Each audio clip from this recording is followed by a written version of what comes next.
धन्यवाद गोविंद दिलेल्या सविस्तर माहितीसाठी। आता जाऊया धाराशिवमध्ये। धाराशिव या ठिकाणी पहाटेपासूनच सिलेंडरसाठी नागरिकांच्या रांगा लागल्यात। लहान मुलं वृद्ध पहाटेपासूनच 5:30 वाजल्यापासून खरं तर सिलेंडर घेण्यासाठी रांगेत उभे आहेत। अतिशय भीषण परिस्थिती ही म्हणावी लागेल। चिंताजनक सध्या परिस्थिती धाराशिवमध्ये सुद्धा निर्माण झाली आहे। नागपुरातील आमदार निवास कॅन्टीनमध्ये 2 दिवस पुरेल एवढाच गॅस साठा शिल्लक आहे। मंगळवारी गॅस सिलेंडर उपलब्ध झाला, मात्र आणखी पुरवठ्याची गरज आहे। पुण्यामध्ये नाश्ता चालकांकडून व्यावसायिक सिलेंडर मिळत नसल्यानं घरगुती गॅसचा वापर करण्यात येतोय। 1 दिवस पुरेल एवढाच गॅस साठा शिल्लक असून दुकानं बंद करण्याची वेळ या नाश्ता चालकांवर आली आहे। पुरेल एवढा गॅस आहे, नंतर आम्हाला दुकान बंद करावं लागेल। म्हणजे जर समजा सिलेंडर मिळालं नाही तर करायचं काय? करायचं काय? मग बंदच करावं लागणार। डोसाही तर चुलीवरती होत नाही। कसं होणार? नाही होणार। याची सगळी प्रोसेसच वेगळी आहे याची, आणि त्यामुळे इथं चूल पण पेटू शकत नाही किंवा तुमचं इंडक्शनवरती पण चालू शकत नाही।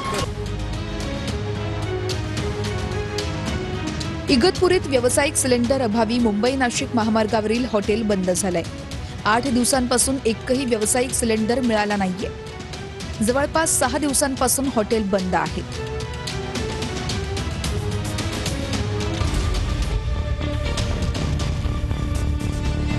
कोल्हापुरातील लक्ष्मी मिसळ गॅस नसल्यामुळे गेल्या 8 दिवसांपासून चुलीवर बनवण्यात येते। मिसळ व्यावसायिकानं किचनमध्ये चुलीसाठी वेगळी व्यवस्था केली आहे।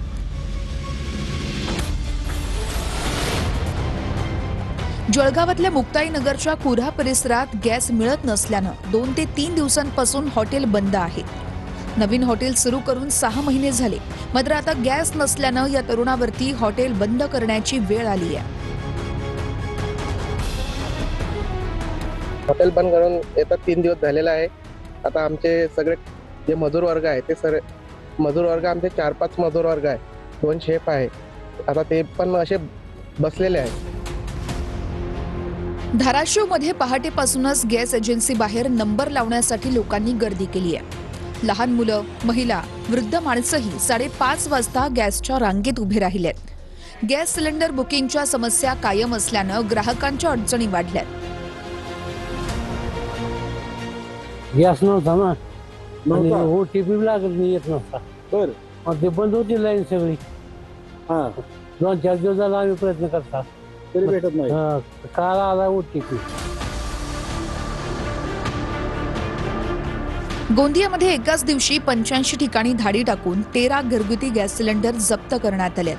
हॉटेल व्यावसायिकांकडून बेकायदेशीर घरगुती गॅस सिलेंडरचा वापर होत होता।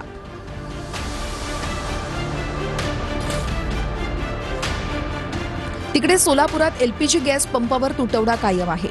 गॅस पंपावर तुटवडा असल्यानं पंप बंद ठेवण्याची वेळ आली आहे। LPG पंपावर गॅसच्या किमतीत 20 ते 25 रुपयांनी वाढ झाली आहे। 50 रुपये लिटर असलेला गॅस आता 75 ते 80 रुपयांवर गेलाय।